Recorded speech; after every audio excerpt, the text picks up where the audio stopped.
What if Goku was reborn with all his memories? Huh? Where am I?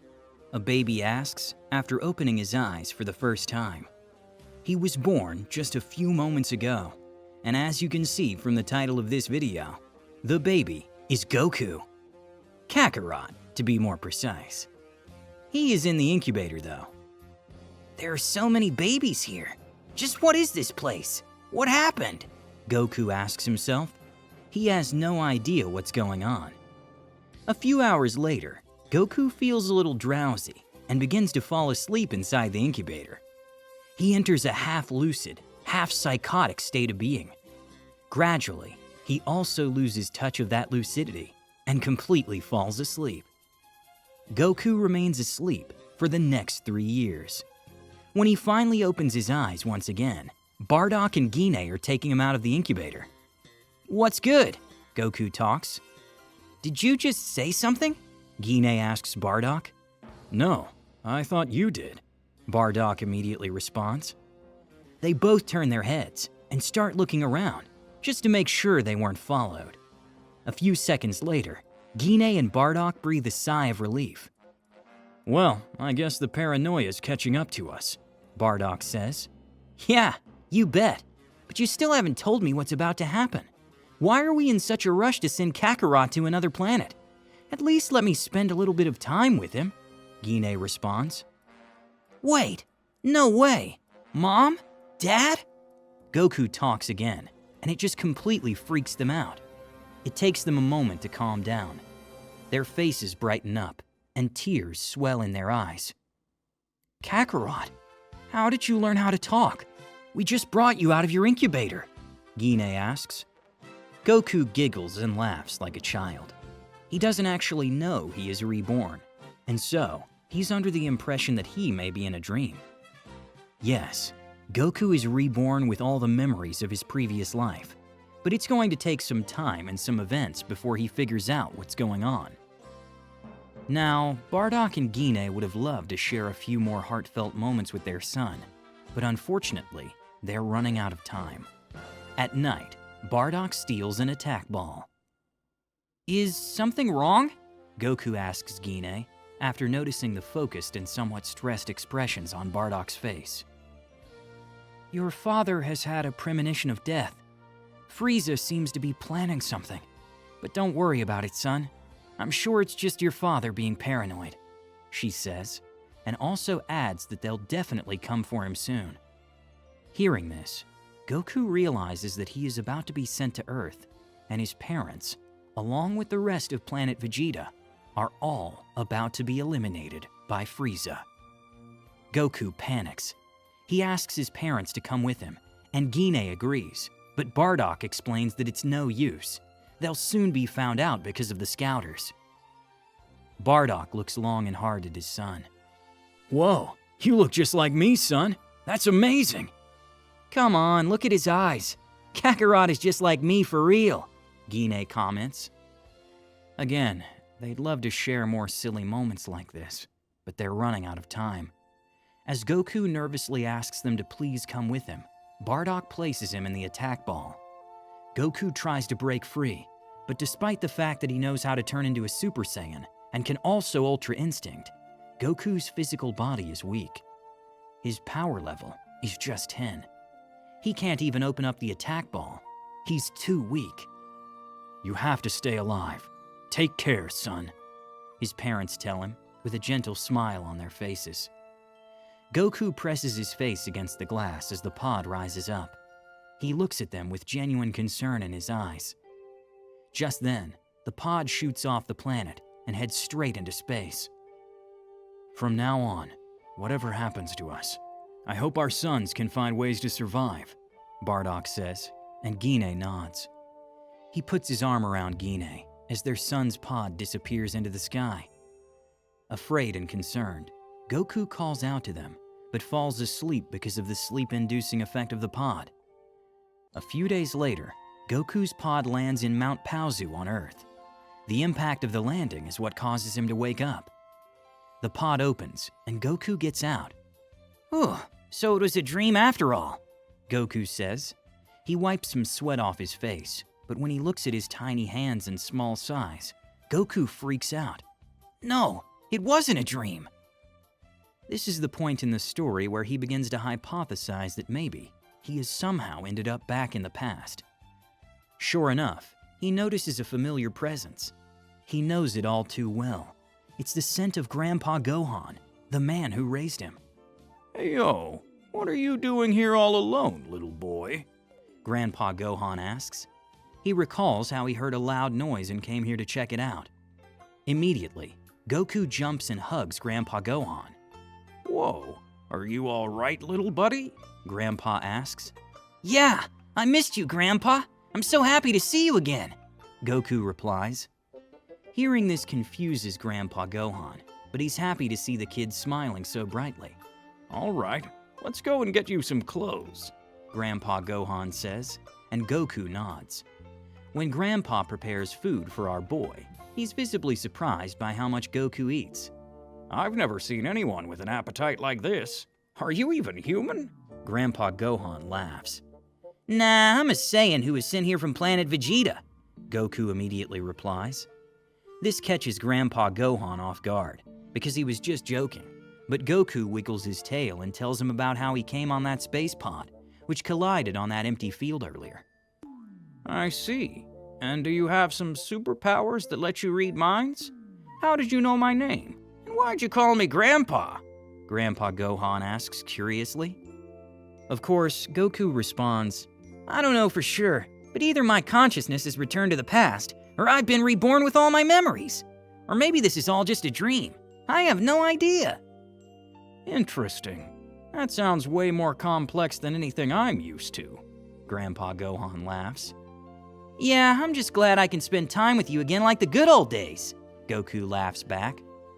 Of course. Nobody would mind a lively little grandson like you, Grandpa Gohan says, and Goku smiles. Wait, you have to give me a name, Grandpa, Goku says. Come on, don't put me on the spot like that. You must already know what name I'm going to give you, Grandpa Gohan replies. But Goku mentions that he's curious and he still wants to see what kind of name he'd give him. This causes Grandpa to think long and hard. He starts walking around in his house and notices a book he read recently. A book titled Journey to the West. I get it. All right, I'll name you Son Goku, and from today onwards, you'll be Son Gohan's adoptive grandchild, Grandpa says. Whoa, that's the name you gave me in my previous life. How'd you even come up with it? Goku asks. Grandpa Gohan grins and shows him the Journey to the West novel. What's this? Goku asks. It's a book I read a few months ago. It's about the Monkey King's journey as he travels west with a monk to get some sacred texts. It's pretty cool. You should read it. The name of the Monkey King is Sun Wukong, and it's what inspired me to come up with your name, Grandpa Gohan explains. Aha, that's surprisingly attentive of you, Grandpa. Since when did you become such a nerd? You remind me of my own son, Goku laughs. Your son? I hope I live long enough to see you get married and start a family, Goku, Grandpa Gohan says. Goku laughs. I name him after you, Grandpa. His name's Son Gohan. I hope you live as long as Master Roshi. There's a lot for you to look forward to. No way. Was I really that important to you that you named your kid after me? Stop before you make a grown man like me cry, Grandpa Gohan replies, while wiping a little tear from under his eye. The story continues, and months turn into years. Goku's body begins to get stronger thanks to Grandpa Gohan's martial arts training. But Goku realizes that it's still going to take a while before he can do things like Super Saiyan, or even Kaioken. He never quite realized it because he was always getting stronger, but he was truly born as a low-class warrior. When Goku turns 7, he surprises Grandpa Gohan by using Kaioken. Impressive. You may have already surpassed me, Goku, Grandpa Gohan says. Maybe, but my sons are going to be many, many times stronger than me when they turn 7, Goku replies.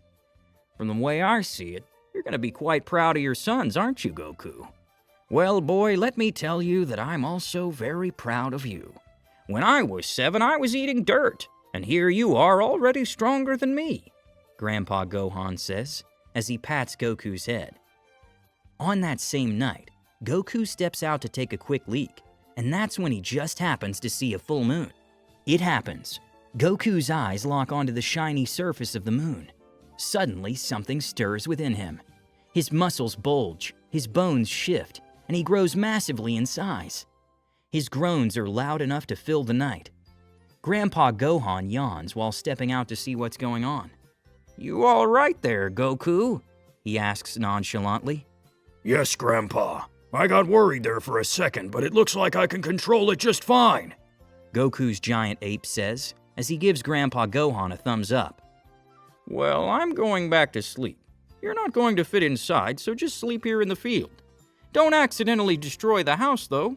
Good night," Grandpa Gohan says. Okay, Grandpa. Good night, Goku replies. Grandpa Gohan goes back to sleep. This is actually the third time Goku is transformed into the giant ape. He wreaked havoc and caused chaos the first time, but he was able to restrain himself long enough for Grandpa Gohan to knock him out with a Kamehameha. The second time was just a few months ago. Goku turned into the giant ape and immediately destroyed the house. But this time he was able to regain his sense of self all by himself. And of course, next is the present, and Goku's control has reached a point where he and his grandpa no longer have to worry about the transformation. Now, I know what you're thinking. Why didn't they just cut his tail, considering how Goku knew about the giant ape?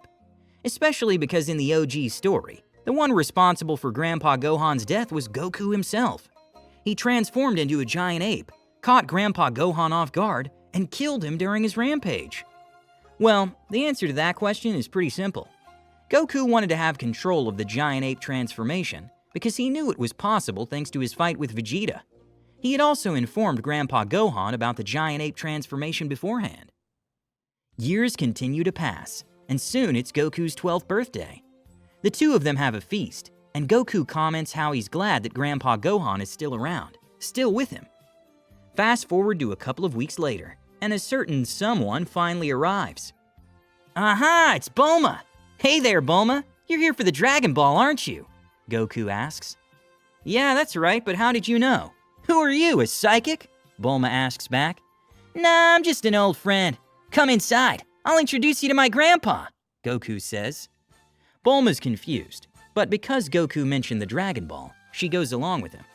"What a shabby little place," Bulma comments when they reach Goku's home.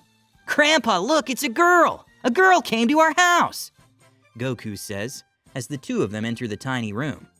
"Whoa, where'd you find this young lady, Goku? I knew you were planning on getting married, but never knew it'd be this soon," Grandpa Gohan says. "Nah, she's just a friend. I'm gonna go and find the Dragon Balls with her," Goku claims. At the same time, Bulma notices the 4-star Dragon Ball in the room. "There it is! The Dragon Ball!" Bulma points out. "Dragon Ball, eh? Fill me in, Goku. What are these Dragon Balls?" Grandpa Gohan asks. "Ah, yes, I haven't told you about them, right? Actually, there are 7 of these balls scattered all around the world. And if you can collect all of them, you can summon Shenron, who will grant you any wish no matter what," Goku explains. Voila! Exactly. Wait, how does a country bumpkin with a tail know about Dragon Balls? Bulma asks. "Well, let's just say that I know a few things," Goku laughs. Grandpa Gohan notices the vibrant expression on his face, and he starts packing some stuff. "What are you doing, Grandpa?" Goku asks. "I'm packing some clothes and shoes for you, Goku. If you're going on a journey to the west, you're gonna need a change of clothes or two," Grandpa Gohan says as he winks at Goku. "Whoa, hold up. Isn't this progressing way too fast?" Bulma asks. "And I'm sure you also want someone strong to help you find the Dragon Balls, don't you?" Goku says. "Yeah, but first, explain how you knew about me and the Dragon Balls," Bulma asks. She is understandably suspicious. Goku knows that it won't be a good idea to tell her that he was reborn, because she'll ask him more questions, and the butterfly effect may jeopardize her eventual marriage with Vegeta. "Don't worry about it, young lady. This boy is a psychic. He knew you'd come and was excited because I was going to enroll him in a school. But a journey to gather all the Dragon Balls? Now that's a good excuse to not go to school, wouldn't you say?" Grandpa Gohan explains. Bulma then looks at Goku, and he gives her a thumbs up. Can't believe I was right about this kid being a psychic, but thank you. A strong friend will definitely make the journey a lot easier. Bulma bows and thanks Grandpa Gohan. She also returns Goku's thumbs up by doing one herself. Take care, but let us have a meal first, Grandpa Gohan says. Later, they have one enormous meal together. Bulma is genuinely shocked by how much Goku eats, and also by how much Grandpa Gohan has cooked for them. Now, as they're having the meal, Grandpa Gohan asks an interesting question. By the way, young lady, why are you looking for the Dragon Balls anyway? He asks. This sends Bulma's head into a loop, because of course, she can't just say that it's because she wants to wish for a handsome boyfriend. But before she could come up with a proper decent answer, Goku speaks. She wants a boyfriend, Grandpa. This girl's a little dumb, I'd say, Goku says. A boyfriend, huh? Wouldn't it be easier to find one in the city than to go around the world looking for Dragon Balls? Well, I never understood girls anyway, so whatever, Grandpa Gohan says. Bulma's face turns red from embarrassment. What? No way! I just wanted to go on an adventure, and I thought it'd be cool to go after the Dragon Balls. I mean, I wouldn't mind if Goku himself uses the Dragon Balls to wish for something else, Bulma says. She just came up with something clever to tune down a little bit of the embarrassment. Wait, really? Can I use them to restore my home planet? Goku asks immediately. Your home planet? What do you mean? Bulma asks. It was just a joke. Goku starts laughing. Later, they bid farewell to Grandpa Gohan and set out on their journey. From here on out, it's mostly like the OG Dragon Ball story. They meet Master Roshi, get the Flying Nimbus, meet Oolong, then Yamcha and Puar, Chi-Chi and Ox King, and finally, after a brief confrontation with Pilaf's gang, they gather all the Dragon Balls. This is where Goku reminds Bulma that she was going to let him have the wish. She tries to backtrack, but Goku immediately points out that she was going to ask for a boyfriend, and Yamcha's wish was to overcome his fear of women. Why don't the two of you date each other? Goku says it as it is. In response, Yamcha and Bulma look at each other and realize that Goku has made a very good point. Meanwhile, Goku summons Shenron, but when Shenron asks them to make a wish, Goku jumps and whispers it in Shenron's ear, instead of saying it out loud. He asks Shenron to restore Planet Vegeta and its inhabitants to how they were before Frieza destroyed the planet. Shenron grants the wish, and the Dragon Balls dissipate. When Yamcha, Bulma, Oolong, and Puar ask him about what he wished, Goku smiles. It's a secret, he says. Goku was reborn with all his memories. Grandpa Gohan is still alive when Goku turns 12, because Goku learns to control his giant ape transformation in this alternate reality thanks to his memories. He knows how to use all his transformations and techniques in his head, but it's going to take a long time before his memories sync up with the muscles in his body. Now, Bulma pulls up like she did in the original Dragon Ball manga. Goku bids Grandpa Gohan farewell and sets out with Bulma to find the Dragon Balls. From that point onward, it goes like it did in the manga. They meet Master Roshi, get the Flying Nimbus, meet Oolong, then Yamcha and Puar, Chi-Chi and Ox King, and finally, after a brief confrontation with Pilaf's gang, they gather all the Dragon Balls. However, this is where the story is going to change significantly. In the manga, Oolong wishes for panties to keep Pilaf from wishing for world domination. But in this alternate reality, Goku and the others would have already taken care of Pilaf and his gang. That's right, Goku and friends are going to get the opportunity to actually get a wish, and not just rush into it. Now, if you want more context on this, you should definitely check out the prologue titled What If Goku Was Reborn with All His Memories? But as for the story from here on out, let's begin.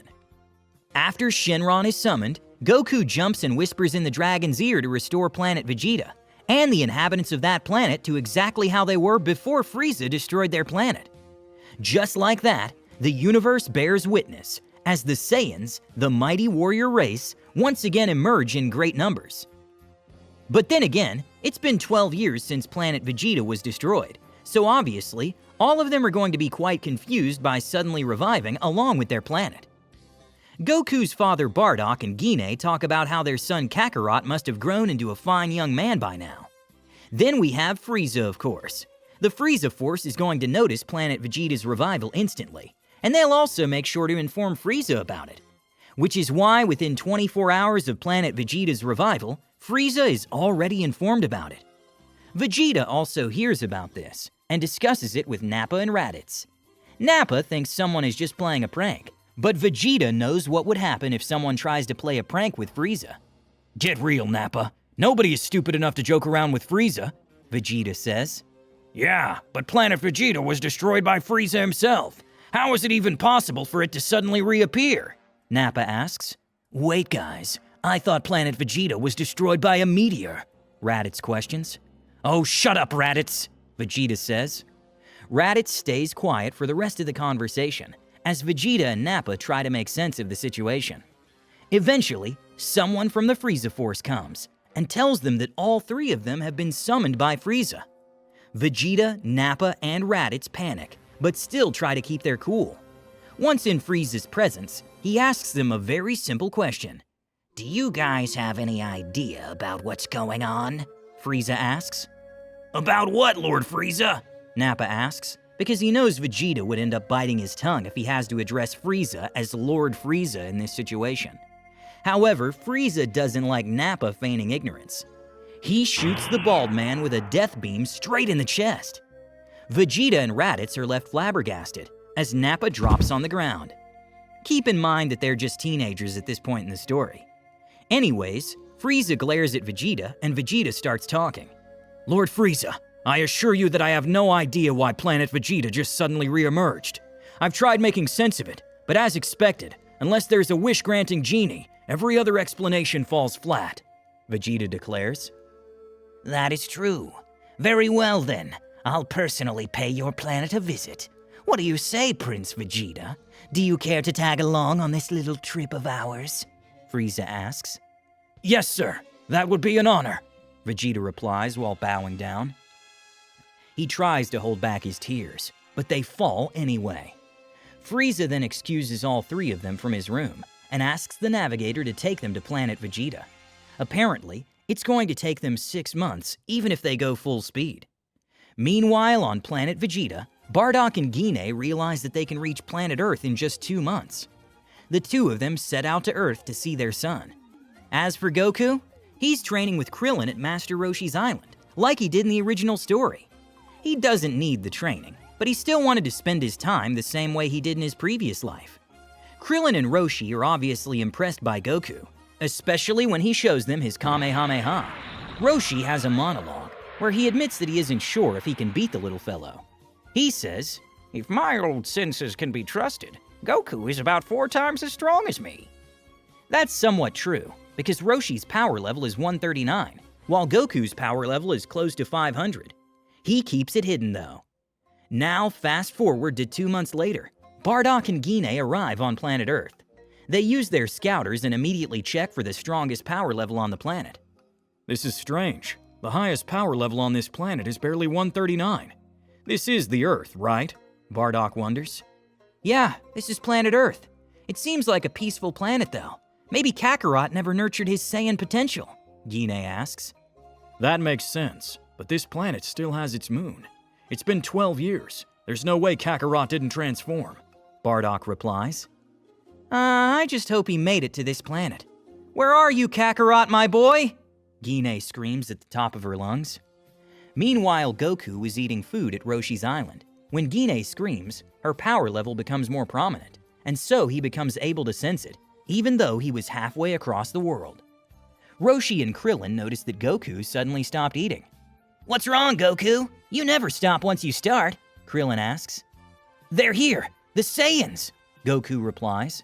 He doesn't know that the scream was from his mother. Saiyans? Is that like a music band or something? Roshi asks. Nah, it's just some aliens, Goku laughs. Roshi and Krillin also laugh because they think Goku is making a joke. But when Goku stands up and intentionally raises his power level, the two of them also realize that something is up. Now, when Goku raises his power level, Bardock's scouter senses him, which gives Guinea and Bardock the cue to follow the power level, as it may belong to their son. Goku steps outside and braces himself. However, when Bardock and Guinea enter the 5,000 kilometers radius, Goku takes a deep breath and smiles. Haha, I remember this key, Goku laughs, because he knows that the incoming Saiyans are harmless. Roshi and Krillin also brace themselves, because they can sense Bardock and Guinea too. But just as the two Saiyans land on the island, Goku replies, "Don't worry guys, after all, these two are my parents." Goku says this at the exact moment when they step foot on the island. He maintains a goofy face, but Guinea gets all emotional the moment she sees her little boy. She jumps and hugs him. Bardock's face lights up with a smile too. Your parents, huh? I guess I do see the resemblance, Roshi says, after taking a look at Goku's dad.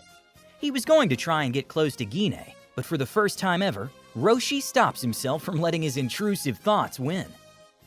Not because he's scared of Bardock, but because he doesn't want to ruin this tearful reunion. Fast forward to a few minutes later. They're all inside Roshi's place and going hard on food. "I see. So these two are your friends, Kakarot. I'm glad you were able to find yourself a nice place. But who's Goku?" Guinea asks. "Ah, Goku's my name," Goku replies. "What?" Bardock asks. "Yeah, my name's Son Goku, and I'm a Saiyan who was raised here on Earth. You can still call me Kakarot, though," Goku replies. Son, I'm glad you're doing okay, but it appears that being raised on a soft planet like this has made you weak. Step outside. Let me teach you the ways of the Saiyans," Bardock declares. Roshi and Krillin are startled because Bardock's power level starts raging, but Goku is as calm as a cucumber. He stands up and replies, "Ways of the Saiyans, huh? I think I already know plenty." Guinea cheers them on as father and son step outside to have some quality time together. Your power level is barely even 500. That's not good at all, Bardock tells Goku. "Yeah, your dad's power level is about 10,000. He can take 20 of you no problem," Guinea adds. "Ha, that's fine by me. I still plan on winning," Goku declares. He uses Kaioken times 1 and boosts his power level all the way to 1,000. However, Goku's body is still not strong enough to handle Kaioken. It starts breaking apart right there and then. I guess I'm no good with the way things are, huh?" Goku says to himself. He gets back up and asks his parents a question. "Say guys, do you two know about the Super Saiyan?" "The Super Saiyan? You mean the one from the legend? How do you know about that, son?" Guinea asks. "Yeah, you also knew about us right away. What's up with that?" Bardock asks. "Let's just say that your son is a psychic," Goku replies, and starts powering up his power level. He thought that he should start with Kaioken and gradually make his way up, but as expected, it's better to adapt to whatever's going to be easier on his body. Goku's body was weak, but he still knew how to use Super Saiyan God, Super Saiyan Blue, and even Ultra Instinct. Kaioken works like doping, but Super Saiyan is a natural 50 times multiplier. And so, right as his parents wonder why he knows so much, Goku goes all in and unleashes the Super Saiyan transformation. Bardock's scouter breaks right away as Goku's hair and aura turns golden. "No way! Is this for real?" Guinea wonders. "Is it Kakarot? You are the legendary Super Saiyan?" Bardock asks. "Not quite, but you get the idea. So how about it? Should we continue?"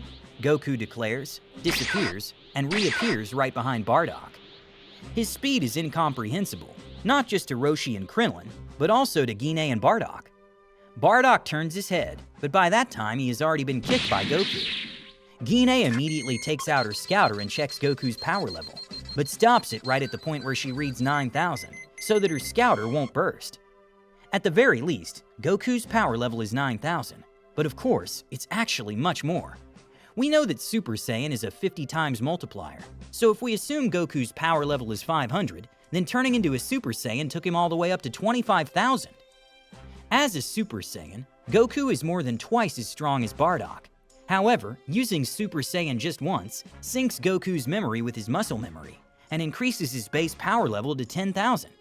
Yes, in the course of this little scuffle against Bardock, Goku reaches a total power level of 500,000 and becomes almost as strong as Frieza's first form. Bardock and Guinea are literally flabbergasted.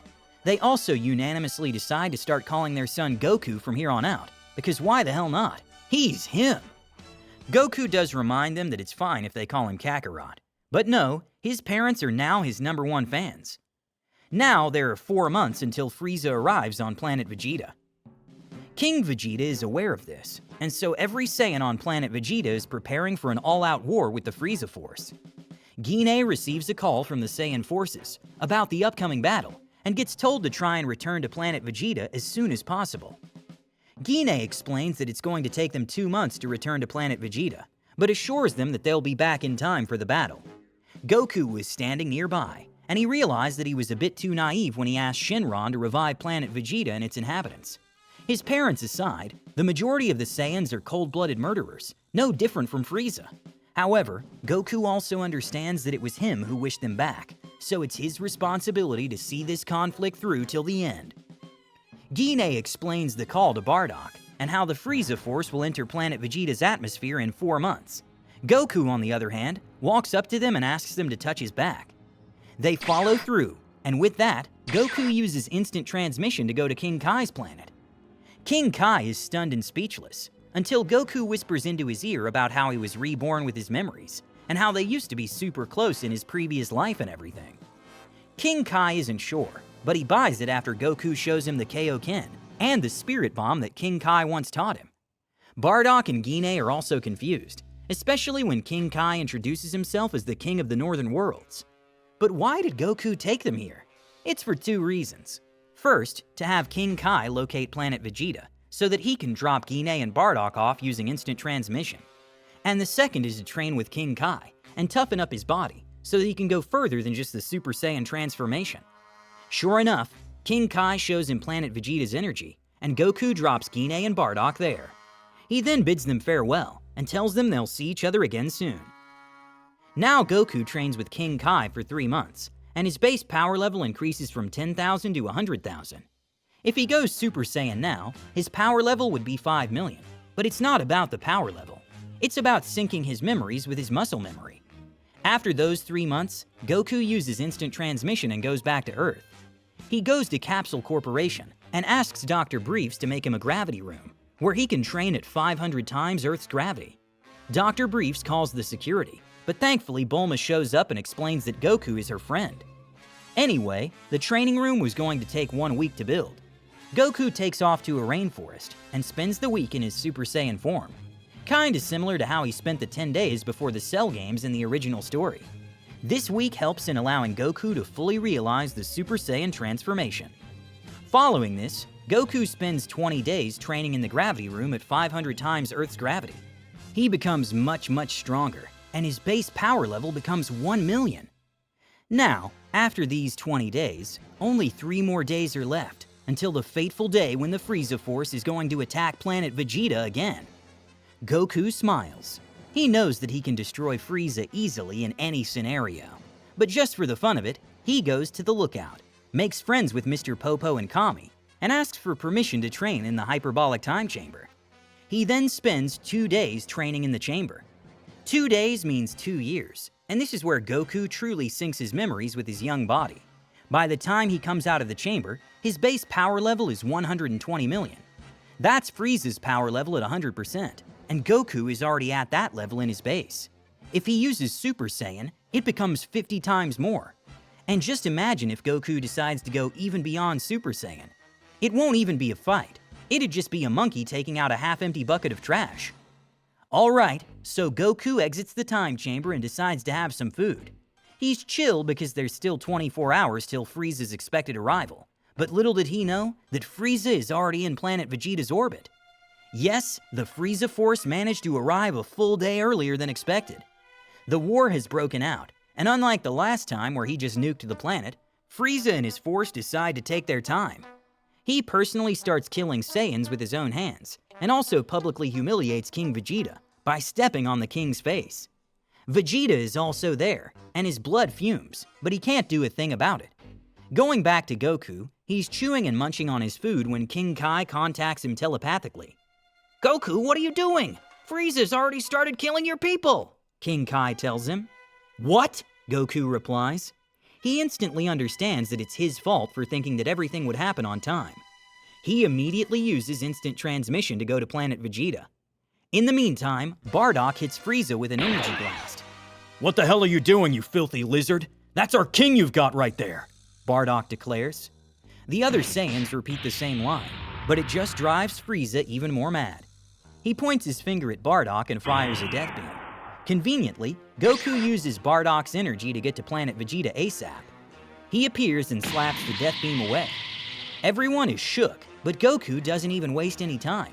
He disappears from sight and punches Frieza in the stomach so hard that every cell in Frieza's body screams and forces him into his 100% form. Who the hell are you? Frieza asks.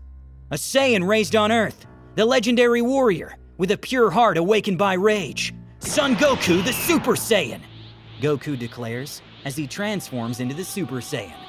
However, he doesn't stop there. He pushes himself and transforms into Super Saiyan 2, and then Super Saiyan 3. Everyone, including Frieza, Vegeta, and Bardock, watch in pure shock as Goku's power level explodes, to the point where even a monstrosity like Frieza is pure fodder. This is more like it. It took some time, but I've regained my peak, Goku says to himself as he reverts back to his base state from Super Saiyan 3 and transforms into Super Saiyan God. His power level becomes nil, but all Saiyans find themselves bowing to him without even realizing what's going on. Seriously, who the hell are you? Frieza asks. The Super Saiyan God, Goku replies. He steps forward and completely destroys Frieza with one punch. Just one-shots him like a man stepping on an insect. In Frieza's final moment, Goku tells him to mend his ways and start hitting the gym because he'd like to fight him again one day.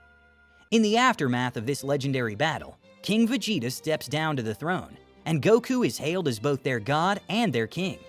He changes things up and tells the Saiyans to quit their bad ways before it's too late. He sees young Vegeta face to face and pats him on the shoulder. It's nice to see you again, friend, Goku says, as he then uses instant transmission to go back to Earth. Vegeta stands in silence as he tries to wrap his head around what the hell just happened. How the hell can a Saiyan be so strong?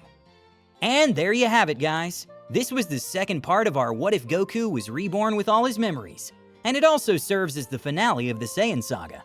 At age 12, he used Super Saiyan God and defeated Frieza in front of the entire Saiyan race. King Vegeta immediately gave up the throne, as all the Saiyans unanimously hailed Goku not just as their king, but also as their god. Goku seized this opportunity to tell the Saiyans, "Abandon your evil ways and redeem yourselves.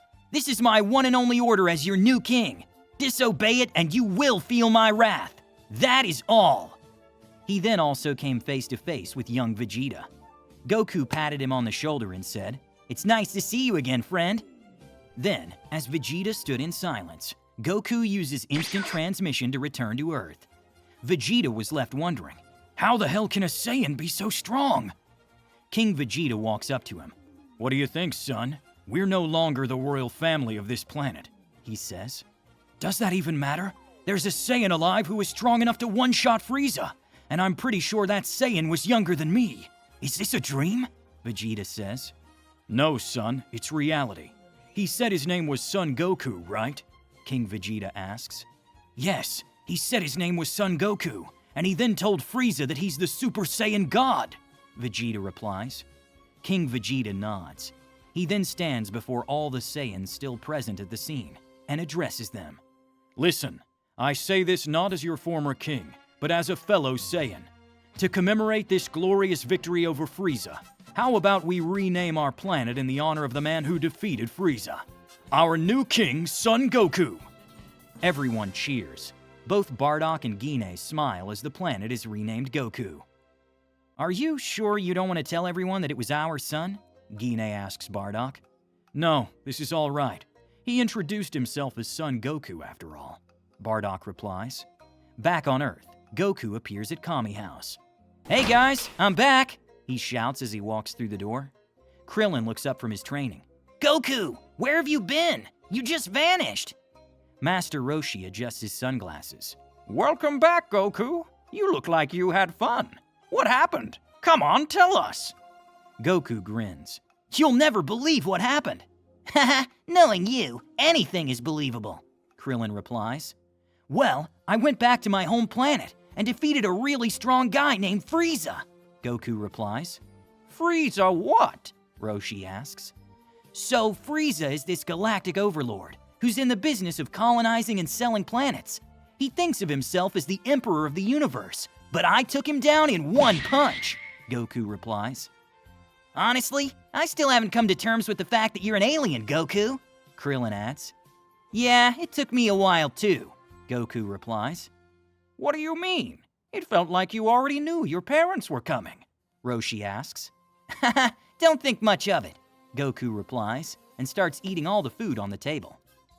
Roshi sits down in front of him. What's wrong, Master Roshi? You look less goofy than usual, Goku asks. Goku, if you're this strong, do you even need my training? Roshi asks. Hey, don't be like that, Master Roshi. It doesn't matter how strong I get. I'll always be a student of your turtle school, Goku replies with a smile on his face. Roshi sighs, while Krillin smiles too. They then also join Goku in eating everything still left in the fridge. Next morning, Goku uses instant transmission to appear at Capsule Corp. Yo, Bulma! He calls out as he pops into her laboratory. Bulma jumps, nearly dropping the device she's working on. Goku, don't just appear out of nowhere like that. How did you even do that? She asks. Goku laughs. Sorry about that. I just thought I should drop by and thank you for making the gravity training room for me. Oh, that? Did it help you with your training? Bulma asks. Yeah, it's awesome. I got insanely strong thanks to it, Goku replies. Bulma smiles. She's pleased to hear Goku's compliment. You're welcome to come use it anytime, Goku, but don't just appear in front of me out of nowhere. That's scary. I hear ya. Anyways, gotta go. See ya, Goku says, and before she can say anything else, he vanishes. Bulma's jaw drops. Meanwhile, Goku reappears in the mountains. He stands atop a mountain and stares down below. After a few minutes of staring, he says out loud, You know, I revived the Saiyan race, met my parents, and even defeated Frieza. I'm only 12, but I can already use Super Saiyan God. It's gonna be so boring from here on out. Maybe I should just ask Shinron to make me weak. Are you sure? A voice says, just as someone materializes behind Goku. Wait, for real? It's Whis, Goku says, after turning his head around. Oh, you already know me? That is very surprising, Whis says. Ah, yes. We've never met in this timeline. So what are you doing here, Whis? Goku asks. I was observing when you defeated Frieza with your Super Saiyan God transformation. My lord is currently asleep, but I wanted to meet you in person to see if you're the Super Saiyan God from the prophecy or not, Whis asks. You bet it's me. In fact, I can't wait for Lord Beerus to wake up, Goku says. Interesting. So you know about the prophecy and about Lord Beerus as well. Who are you, Son Goku? Whis asks with curiosity. I guess there's no point in hiding it. I was reborn with all my memories, but in my previous life I was acquainted with you and Lord Beerus. Heck, Earth is eventually going to be your favorite place, Goku says. Reborn, you say? All right, let me check, Whis says. He then waves his staff over Goku's head and nods. I just checked all your memories. It appears that you can use Ultra Instinct as well. Very impressive indeed, Whis replies. Whoa, you can even see memories? That saves me the trouble of explaining. I'm strong enough to protect this planet from pretty much every kind of threat. What do you think I should do, Whis? Goku asks. Well, for starters, let us have ourselves some hot and yummy yakisoba, shall we? Whis says with a watery mouth. Oh yeah, you saw the memories. All right, let's have some yakisoba, Goku replies. He uses instant transmission and appears at Capsule Corp together with Whis. Yo, Goku says, while Bulma freaks out again. Dude, you need to stop showing up out of nowhere. I need my privacy, you dummy. Don't scare me like that, Bulma says. What do you mean privacy? We're in the lab, Goku says. Just say what you came here for and who the heck is this clown? Bulma replies. She's annoyed. Oh my, calling me a clown. That is not very polite, is it? Whis says with a subtle laughter. Bulma, he may not look like it, but he's by far the strongest being in the entire universe, Goku says. Yeah, enough with the jokes. What do you need? Bulma asks. I don't have any money. Can I borrow one of your credit cards? Goku asks. What? Well, I guess it's fine. Here you go, Bulma replies, pulls out her wallet, and gives Goku one of her credit cards. Goku grins and says, Thanks! Bulma tries to respond, but like before, Goku is already gone. This isn't good for my health, she says. Now Goku and Whis appear in the heart of West City. Wow, it's so lively here, Goku says and continues. So Whis, where should we start? Yakisoba, of course, and then maybe some sweets, Whis replies. Goku grins. Sounds like a plan. Let's eat everything. They walk around and get drawn in by the scent of some freshly cooked yakisoba being sold by a street vendor. 2 plates, please, Goku orders. The vendor looks at both of them and asks, You sure you guys only want 2? Goku laughs. Actually, make that 20. 20? The vendor is taken aback, but sure enough, he serves them 20 plates. Whis savors a bite. This is simply divine. The flavors are so robust and exquisite. I could eat this forever. I know, right? Goku nods with his mouth full. They end up eating the vendor's entire stock. That was great! What's next? Goku asks as they continue their stroll. Whis immediately points to a nearby ice cream parlor and says, I believe dessert is in order. Goku nods aggressively, and they walk inside the parlor. Let's try everything! Give us all of everything! Goku suggests. Sir, what do you mean everything? The manager is flabbergasted. Whis smiles and says, Yes, my friend here has quite the appetite, and I'd hate to miss out on any delightful flavors. Soon, every sundae, every cone, every pudding, and every bowl of ice cream is put on the table in front of Goku and Whis. The other customers and the passerby watch from a distance, while Goku and Whis savor everything all at once. I must say, Earth truly has the finest cuisine, Whis says, while spooning a chocolate chip and brownie sundae. And we're just getting started, Goku replies, while licking a triple scoop cone. They continue shopping for food and sweets. They stop at bakeries, snack stands, restaurants, cafes, and continue to order unholy amounts of food. Haha, good thing Bulma's family is rich, Goku says.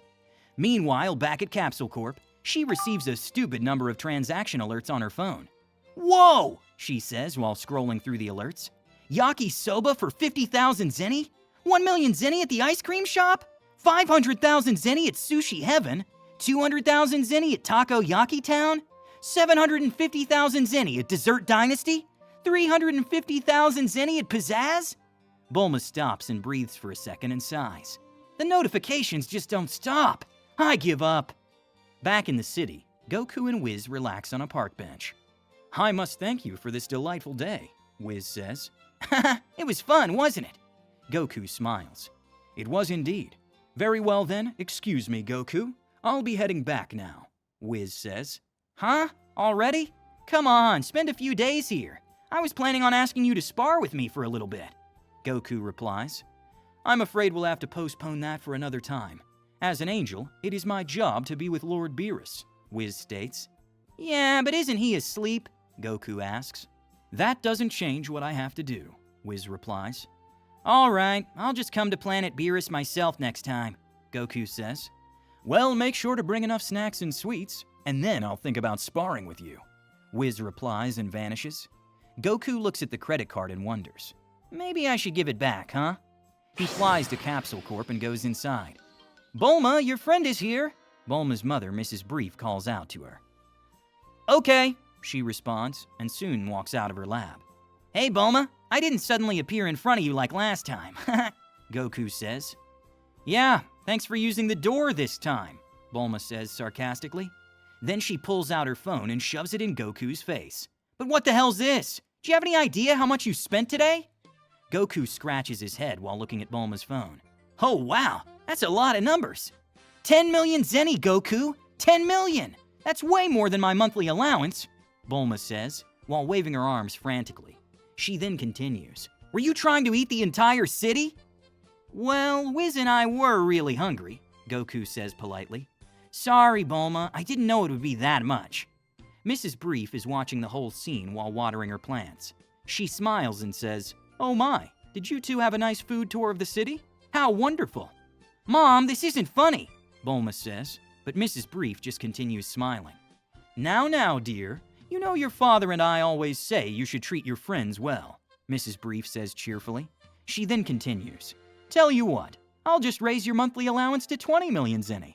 That should cover these little adventures. Bulma's jaw drops. Whoa, really? Yes, dear, enjoy, Mrs. Brief replies. Goku grins. Thanks, Mrs. Brief. You're the best. He then pulls out the credit card and hands it to her. Well, thanks for the credit card, Bulma. I'll let you know when I need it again. Wait, what do you mean again? Bulma asks, but Goku has already vanished. He appears at Kami House. Goku, you missed today's training. Krillin says. Haha, sorry, I'll do it right now, Goku replies. Ah, so you're still interested in this old-timers training, huh? Roshi asks. Of course, as I said, the Turtle School is where it all began, Goku says, while dropping into his classic martial arts stance. Over the next 4 months, Goku and Krillin continue with their training. During one of their breaks, Krillin sits beside Goku on the beach. They're staring at the ocean when he asks, You're too strong, Goku.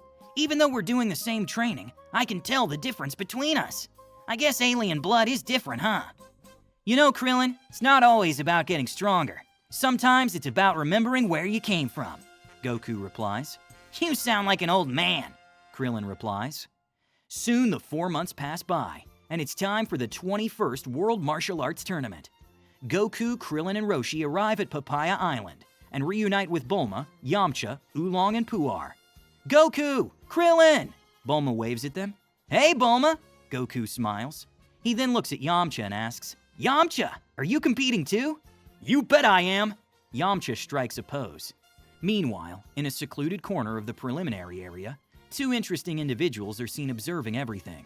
It's the Supreme Kai and Kibito. They notice Goku. That boy is no ordinary mortal. There is something different about him, the Supreme Kai says. Yes, I agree. Do you think he's one of Babidi's men? Kibito asks. No, I can't sense any trace of evil in that kid. He's most definitely not associated with Babidi, Supreme Kai replies. Now, just like how Babidi sent Spopovich and Yamu to gather energy for Majin Buu in the original story, he also sends someone in this story. It's a muscular guy named Karavik. He has an M on his forehead, and he's going to play the role of one of Babidi's corrupted warriors. In simpler words, he's been enhanced by dark magic to gather energy for Majin Buu's revival. As for Goku and the others, Goku says, Looks like the preliminary rounds are about to start. We should head over. What's up, Goku? You look oddly focused, Krillin asks. Yeah, Goku says with a smile, as his eyes look directly at the Supreme Kai and Kibito. I'm just excited to fight. The preliminary rounds begin, and the participants are divided into groups. Karavik demolishes his opponents with unnecessary brutality.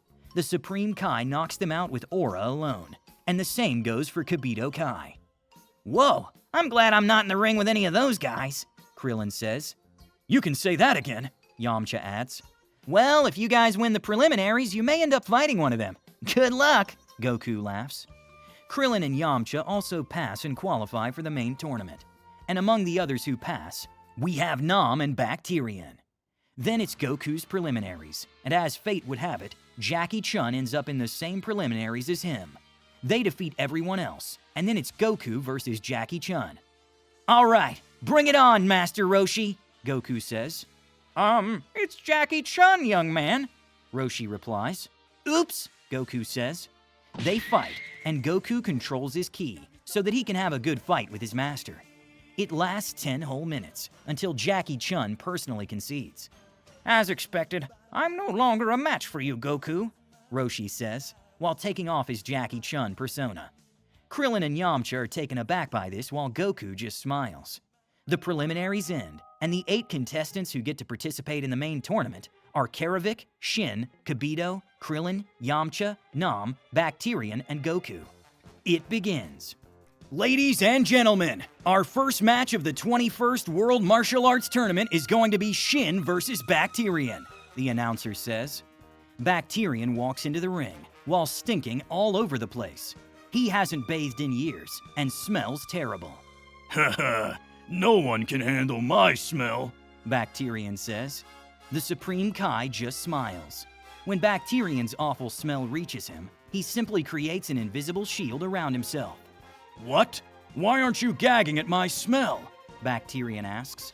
He is confused. Shin says, as he gently taps Bacterian with his palm. This sends the smelly man flying out of the ring. Bacterian is out. Shin wins, the announcer declares. Match 2 is Nam versus Yamcha. Wolf Fang Fist!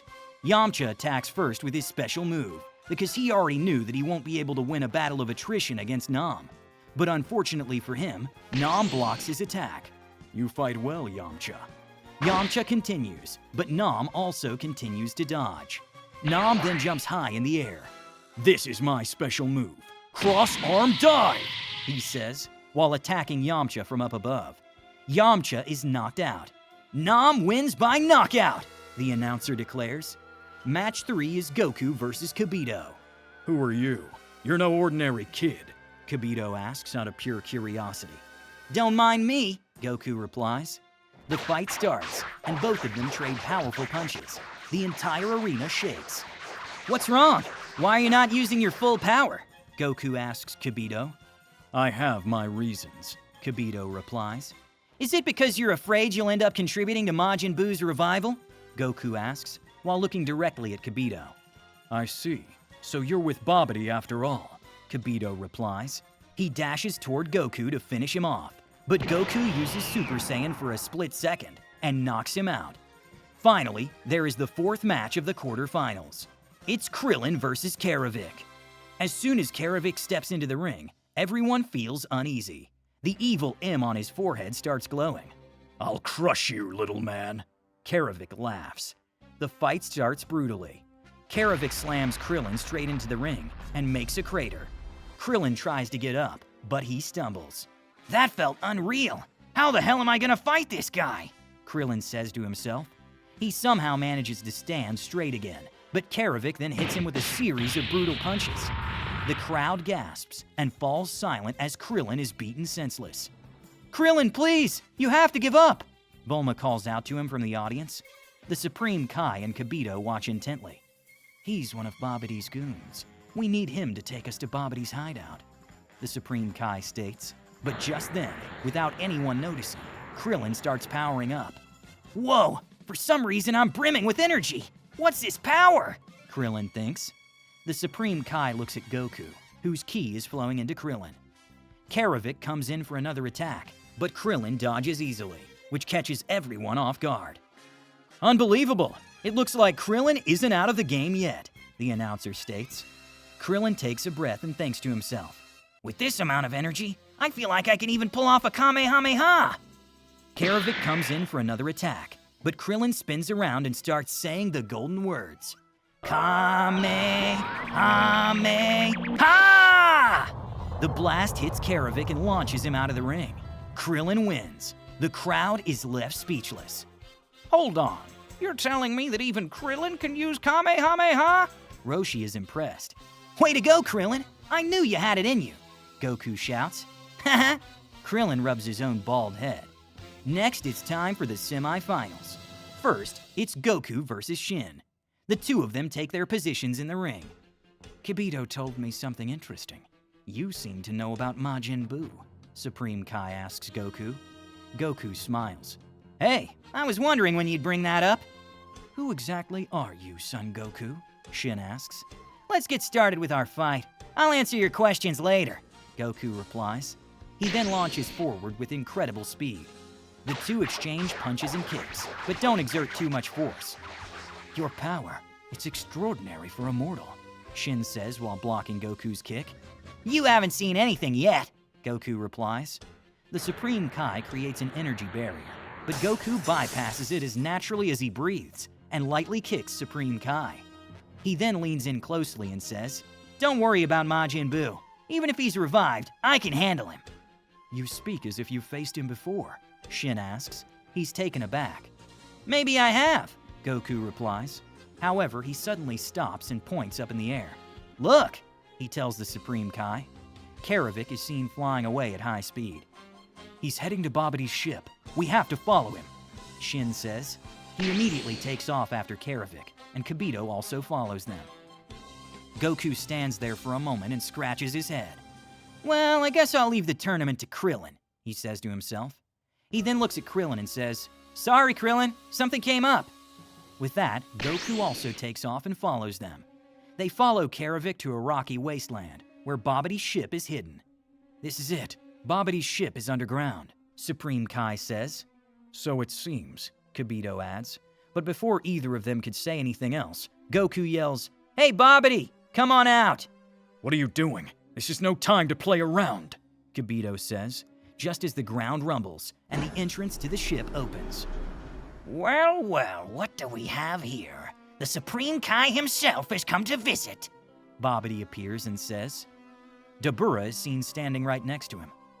Babidi, I'm here to make sure that you suffer the same fate as your father, Supreme Kai replies. Now Babidi chuckles, but before he says anything to the Supreme Kai, Goku walks up to him. Dabura stands in front of Babidi and stops Goku from getting too close. You're no ordinary kid, are you? He says.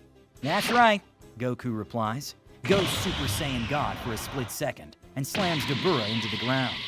Dabura is knocked out immediately. What? Babidi is stunned. Whoa, he one-shotted the Demon King, Kibito says. Incredible. He unleashed God Ki for a moment. Who the hell is this young boy? The Supreme Kai wonders. Stay away! Babidi tells Goku, but Goku continues. Relax, I'm gonna help you revive Majin Buu. This statement catches all of them off guard. Have you lost your mind? Kibito yells at Goku. That's right, Majin Buu is chaos itself. Helping Babidi revive him is pure insanity, Supreme Kai says. Babidi, on the other hand, is amused. You want to help revive Majin Buu? Why would you do that? Goku grins and goes Super Saiyan to demonstrate his energy. Because I want to fight him, and I know you need a lot of energy to wake him up. I've got plenty to spare. Goku, please, Supreme Kai pleads. You don't understand what you're doing. Majin Buu will destroy everything. Just trust me on this one, Goku says calmly. I know exactly what I'm doing. Babidi is excited. Oh, this is perfect. Thank you, boy. I can tell you're practically bursting with energy. In fact, you might be the reason why Majin Buu's revival is going to happen earlier than expected, he says, and then takes the energy extraction device from Karavik. Supreme Kai grabs Goku's arm. Please, reconsider. If Majin Buu is revived, the universe will be destroyed. Relax, Goku says with complete confidence. Sometimes you have to let the bad guy power up to have a really good fight. Goku channels his ki and starts letting it flow into the extraction device.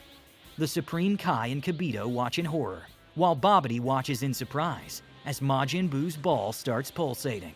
Yes, yes, Babidi rejoices. It's working!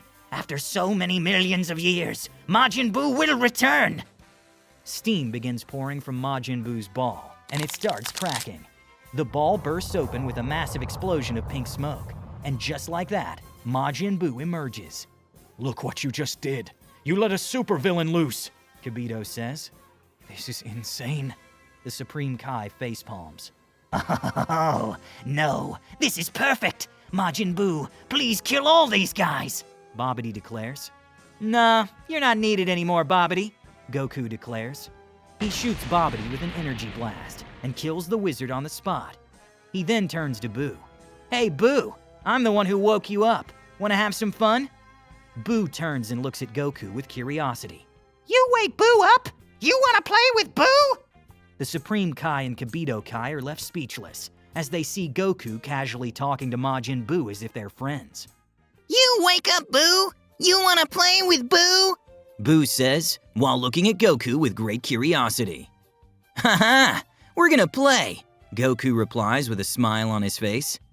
Buu like to play? What game we play? Majin Buu asks, while bouncing excitedly. Goku grins and takes his fighting stance. How about we play fighting? I heard you're really strong. Buu claps his hands. Fighting! Buu like fighting, but you, small boy. You sure you want fight, Buu?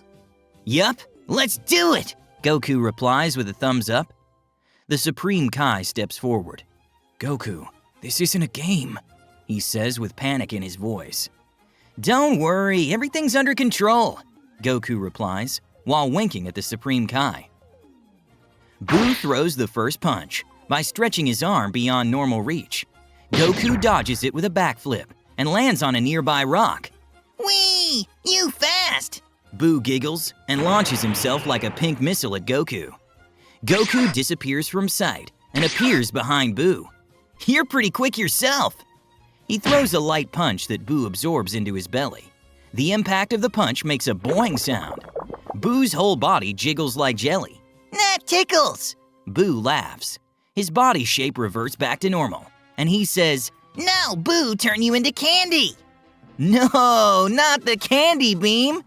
Goku pretends to be worried. Both the Supreme Kai and Kibito immediately freak out, but Goku easily dodges the candy beam. "Hey Boo, want to see something cool?" Goku asks Boo. Boo is intrigued. He nods. Goku powers up to Super Saiyan, and Boo's eyes widen in surprise. Ooh, you glow like pretty light. Whoa! Boo says. "How about we make this more interesting?" Goku says. More interesting? How? Boo asks. "If you can hit me, I'll give you lots of candy. And if I also hit you, you have to promise to only fight me from now on," Goku declares. Deal. Boo shouts excitedly. Boo gonna win all the candy. Goku grins and turns to the Supreme Kai. "Mr. Supreme Kai, could you please prepare a ridiculous amount of candy? Like enough to fill this entire wasteland?" The Supreme Kai's jaw drops. You want me to what?" "Come on, I promised him candy if he hits me. And trust me, he's definitely gonna hit me at least once. But don't worry, I'll also hit him," Goku says with a wink. This is absurd. Kibito is stunned. The most dangerous being in the universe, and you're making deals about candy with it? Boo bounces up and down excitedly. Boo want candy. Lots and lots of candy. The Supreme Kai watches in complete surprise as Goku and Boo start their game. I don't understand," the Supreme Kai says. "Millions of years of preparation for this threat, countless lives lost to keep Majin Buu sealed, and this kid just Made friends with him? Kibito finishes. They watch as Buu stretches his body to try and catch Goku, who's clearly having the time of his life. The game of tag continues, until finally, Goku intentionally slows down just enough to let Buu land a hit. Yay! Boo did it! Boo hit you! Now where candy? Buu asks excitedly, but just then, Goku also hits him. "I got you, Buu! Now you only fight me from now on," Goku says. Okay, but candy? Buu asks. Goku turns to the Supreme Kai. "Well?" The Supreme Kai sighs, raises his hands, and uses his divine magic materialization powers to manifest a big mountain of candy. Candy! Buu screams as he dives into the pile. "See? Everything worked out fine," Goku says cheerfully to the Supreme Kai and Kibito. I need to sit down," the Supreme Kai says in a quiet voice. Are you sure he'll remember the promise? This is Majin Buu we're talking about. What if he just blows up the planet tomorrow? Kibito says. Hearing this, Goku turns to Buu, who's eating the candy, and asks, "Buu, remember our promise? You can only fight with me from now on." Buu stops eating and does the OK pose with his hands. "Goku, allow me to ask you one question," Supreme Kai asks. He's currently seated at a rock. "Go ahead," Goku says. "Are you stronger than Majin Buu?" he asks. Good question.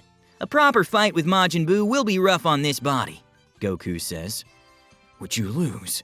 Supreme Kai asks. "Nah, I'd win," Goku replies. That is reassuring. The Supreme Kai finally smiles. By the way, what should we do about Dabura, the Demon King? Kibito asks, while pointing to Dabura's unconscious body a few meters away. "He was just being controlled by Babidi. If we let him go, he won't cause any more trouble," Goku says. "I agree. Heal him, Kibito. We'll warn him and let him go," Supreme Kai says. Are you sure? Kibito asks. "Yes, destabilizing the demon realm would do us no good after all," Supreme Kai says. Kibito nods. He moves towards Dabura and then starts healing him. A soft glow shines from his hands as Dabura's wounds close. He opens his eyes and blinks in confusion. What happened? He says out loud, while recalling the moment where Goku one-shotted him. He looks around and sees Buu eating candy. Majin Buu? Dabura is stunned. That's right. Majin Buu has been resurrected, Kibito says. What the hell is going on? Where is Babidi? Dabura asks. Explain what happened to him, Kibito, Supreme Kai says. Meanwhile, back at the 21st World Martial Arts Tournament. Okay, folks, since Shin and Goku left all of a sudden, we'll skip the semi-finals and move straight to the finals between Krillin and Nam. The announcer shouts into his microphone. Nam bows to Krillin. Let us give them a good fight. Yeah! Krillin says and braces himself. Begin! The announcer yells. Nam attacks first with quick punches. Krillin ducks under one, jumps over another, but the third catches him in the chest. He steps backward but recovers quickly. They fight hard. The crowd was confused and mad because Goku and Shin left out of the blue. But as the fight between Krillin and Nam heats up, they also start cheering. Go Krillin! Bulma shouts. Both Krillin and Nam jump toward each other. They trade blows in the center of the ring. Krillin lands a solid hit on Nam's stomach, but Nam counters with an elbow to Krillin's shoulder. Both fighters maintain some distance to catch their breaths. Feeling thirsty right now, Nam says to himself, and the thought immediately reminds him of the reason he came to the tournament. It was to make enough money to buy water for his village. Recalling this, Nam feels a little desperate. Time to end this, he shouts and jumps into the air. Watch out, Krillin! That's the move that took me out! Yamcha yells from the stands. Cross-arm dive, he shouts as he comes down with his arms crossed. Krillin panics for a moment but recomposes himself. At the last second, he rolls to the side and jumps into his stance. Nam's attack results in a crater in the ring, but Nam doesn't waste any time. He sprints back up from the crater and tries to catch Krillin with a sweep kick. Krillin rolls again and tries to charge up the Kamehameha while creating some distance between the two of them. Kamehameha! Nam immediately charges forward to stop him. Ha! The blue beam shoots out, but as expected, it's severely weaker because unlike the previous fight, he doesn't have Goku's ki to help him out. As expected, Goku was the one behind that previous Kamehameha, Master Roshi says to himself while watching from the sidelines. Nam dodges the weak Kamehameha and charges straight at Krillin. This is my chance, Nam thinks to himself as he launches another series of quick strikes. Krillin blocks most of them, but takes a hard hit to his side. He stumbles but maintains his balance. Why are his attacks getting more desperate? Krillin thinks while catching his breath. Nam jumps high into the air again and prepares for another cross-arm dive. The crowd watches while gulping as Nam descends with insane speed while keeping his arms crossed. He's going to hit Krillin with everything he's got. Krillin breathes a little and takes his stance. All right, bring it on! And then, just as Nam is about to hit Krillin, he sidesteps and catches Nam's arm. He doesn't stop there. He uses Nam's own momentum to throw him toward the edge of the ring. That's it. Nam was going to fall out, but he slams his toes into the ground to stop himself from falling out of bounds. He stops at the exact edge of the ring. I'm not done yet, Nam says, but Krillin is already right in front of his face. Boop! Krillin says as he pokes Nam's head. Nam loses his balance and falls off the ring. Ring out! And with that, we finally have the winner of the 21st World Martial Arts Tournament. It is Krillin! The announcer declares. Everyone cheers. Krillin steps down and extends his hand. That was a great fight! Nam grabs Krillin's hand and gets up. The intensity on his face is cleared up, and now there is a light smile. Congratulations, young boy. You are strong, Nam says. Later, Nam is packing his stuff when Master Roshi walks up to him. Going home already? Master Roshi asks. Ah, yes. I don't have time to waste, Nam replies. As he says this, Nam thinks to himself. I'm sorry, villagers. I couldn't meet your expectations.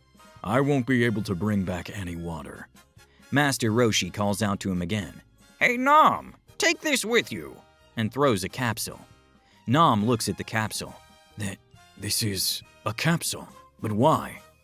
There's nothing inside, Master Roshi replies.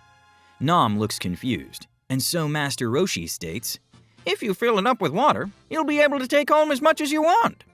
Nam is taken aback. How did you know about that? He asks. Well, I'm Mutin Roshi after all. Looking into people's hearts is like child's play to me, Master Roshi replies. Nam smiles. Ah yes, I thought as much. You're Muten Roshi-sama after all. Thank you, sir. I'm honored, but unfortunately I must return this capsule to you. As embarrassing as this is, I do not possess the money needed to buy enough water to fill this. Ho ho ho! Master Roshi laughs gently and points out to a well. He continues. Around these parts, water is so abundant that people are allowed to take it as they please, for free. What? Nam is left stunned. He does the thank you pose. Later in the evening, the gang is at a fancy restaurant, ready to spend Krillin's 500,000 zenny prize money. To Krillin, our tournament champion! Bulma raises her glass of juice. To Krillin! Everyone cheers. There's already a lot of food at the table. Man, I can't believe I actually won! Krillin says, while rubbing the back of his head. You earned it, kid, Master Roshi nods. Though I must say, that last move with the forehead poke was particularly slick. Everyone laughs. Your fight in the corner finals was brutal, though. For a moment, I didn't know what was going to happen, Bulma says. Yeah, the one with Karavik, huh? That was insane, Yamcha adds. You can say that again. For a moment, I thought I was done for. He was hitting me so hard I could barely stay conscious, Krillin says. I was more surprised by how you managed to use the Kamehameha, especially one of that level, Master Roshi says.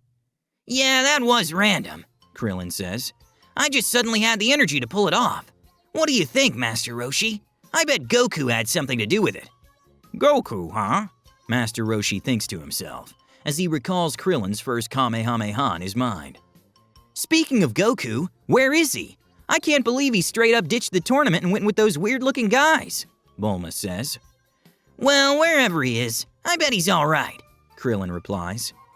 Now, going about 3 hours back in time, Goku, Supreme Kai, and Kibito are at the sacred world of the Kais, along with Majin Buu.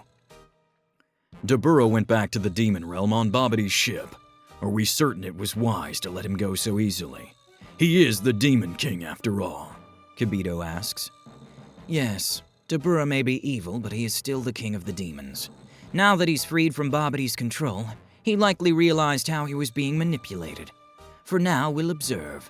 Without a ruler, the demon realm could fall into chaos, which would affect our universe, Supreme Kai replies. Anyways, forget about Dabura for now and bring me the Z-Sword. Goku enters the conversation. Oh right, that's why you came here with us, Kibito replies. They go to the hill where the Z-Sword is embedded in a stone. Goku tries and tries, but he can't pull it out. Whoa, as expected, this is not going to be easy with this body, Goku says. Of course, this is the legendary Z-Sword after all, Kibito says. Okay, give me a moment, Goku says. He steps back and goes Super Saiyan. He then goes Super Saiyan 2. I think Super Saiyan 2 may not be enough with this body. Let's take it even further beyond, Goku says, as he transforms into Super Saiyan 3. He then proceeds to take out the Z-Sword, which stuns both Kibito and the Supreme Kai. Alright, now we're gonna have to break it, Goku says. Break it? What are you talking about? That sword won't ever break, Kibito replies. Want to test it? Goku says. Sure, why not? Let's test it against Kachin, the strongest metal in the universe, the Supreme Kai says. That's exactly what I wanted to hear, Goku replies, while the Supreme Kai materializes Kachin. Majin Buu was also at the scene, watching curiously. Buu, are you ready for another game? Goku asks. Buu always ready, he replies.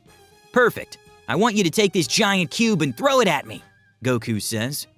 Buu gives him a thumbs up, and the two of them stand in position. Buu throws the cube at Goku, and Goku swings the Z-Sword. As expected, the Z-Sword breaks, which leaves the Supreme Kai and Kibito completely stunned. That's impossible. It's the Z-Sword, the most powerful sword ever. Both the Supreme Kai and Kibito speak at once. They freak out. However, suddenly, someone appears behind them. It's the Old Kai. The Old Kai introduces himself as the Supreme Kai from 15 generations back, And while the Supreme Kai and Kibito are kind of taken aback, they come to terms with it when he explains that he was sealed in the sword by Beerus, the god of destruction. Goku steps up and asks, "Old Kai, can you split Majin Buu?" Split Majin Buu? What do you mean by that? Old Kai asks. "Yeah, what do you mean, Goku?" The Supreme Kai Shin also asks. "I'm sure you already know this, Supreme Kai. Majin Buu's not the original Buu. Now, I'm not too sure about what happened in the past, but I can say this. Someone else is inside Majin Buu," Goku states. "The Grand Supreme Kai? Maybe the South Supreme Kai as well," Shin wonders. Goku looks straight at him and replies, "I don't know, but most likely yes." "I see. Yes, the Grand Supreme Kai was absorbed by Goku, and that's when Buu became fat. Are you implying that the Grand Supreme Kai is still alive within Majin Buu?" Shin asks. "As I said, I don't know. All I want is to split the evil nature of Majin Buu from his good nature," Goku says. I understand, but I'm afraid you're going to need something more than my powers to do that," Old Kai adds. "Wait, if the Grand Supreme Kai is alive, shouldn't we be thinking about getting him out first?" Shin interrupts. "Yeah, but I don't want to change our good old innocent Buu. If you take out that Supreme Kai, there won't be any good Buu left," Goku says. "Are you being serious right now?" Shin asks. He's pissed off at Goku's nonchalant attitude. "Yes, I am being serious right now. If we can just destroy Buu's evil nature, both Buu and the Grand Supreme Kai can continue chilling in that big fat body," Goku replies. "No, if the Grand Supreme Kai is alive, we should get him out and destroy whatever Buu becomes. I don't understand why anyone would suggest anything else," Shin declares. Exactly. Kibito adds. Now, I don't think Goku is in the wrong either," Old Kai says, and then turns toward Goku. He asks, "But first, let me ask you a question, Goku. Who are you? How do you know so much about everything?" "It's kind of weird to say it out loud, but let's just say that I was reborn with all my memories," Goku replies. Reborn with all your memories, Kibito says. He's shaken. Supreme Kai and Old Kai are also visibly surprised. "Basically, I was reborn as a baby, but with all my memories," Goku says, while rubbing the back of his head. "If that's true, then that means you already know all that's going to happen," Shin asks. "Yeah, kind of, but things are different now. In my previous life, it would have taken Babidi another 2 decades or so to revive Majin Buu," Goku replies. I see. But doesn't that mean your existence has now disrupted the flow of things? Things are no longer happening the way they're supposed to, Kibito says. Goku scratches his head. I guess you can say that." "Listen, Goku, I don't think the fault is with you, but Kibito has a point. Now that your actions have disrupted the flow of things, we're in a parallel universe," Shin says. "Come on, you're overreacting. I told Whis the same thing and he was chill about it," Goku replies. "Whis? You mean the angel attendant to Lord Beerus?" Shin asks. "Yup, who else?" Goku says. Hearing this, the Supreme Kai, Kibito, and the Old Kai just look at each other in silence with blank expressions on their faces. This lasts 10 whole seconds, before Goku breaks the silence. "Whatever. I'll ask Shinron to split Majin Buu into good and evil. You guys can overthink all you want," Goku says nonchalantly. He's not rude, just straightforward. "Wait," Shin says.